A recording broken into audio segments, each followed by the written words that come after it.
Master గారు చెప్పారు, నారద భక్తులలో ఇచ్చిన ఉదాహరణ ఇది. ఏ పుట్టపర్తికో వెళతాట, లేకపోతే ఇంకెక్కడికో వెళతాట పుణ్యక్షేత్రానికి, చాలా బాగుందండి, ఇక్కడే ఉండిపోవాలనిపిస్తుందండి అంటే అర్థం ఏంటంటే వాడు త్రాష్టుడు అన్నారు.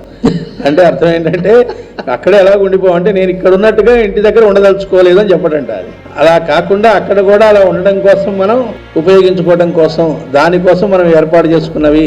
ఇక్కడ ఎలాంటి స్థితిలో ఆలోచన ధోరణిలో ఇట్లా కాలం గడుపుతూ చక్కగా రోజు పూజలో పాల్గొంటూ ప్రేయర్లో పాల్గొంటూ సద్గ్రంథం వింటూ లేదా పారాయణ చేస్తూ ఉన్నాము, ఇది బాగుందనుకున్నది అలా కంటిన్యూ చేయొచ్చు కదా. అక్కడికి వీలైనంత వరకు సప్తమణంతోనే ఉంటాం మనం.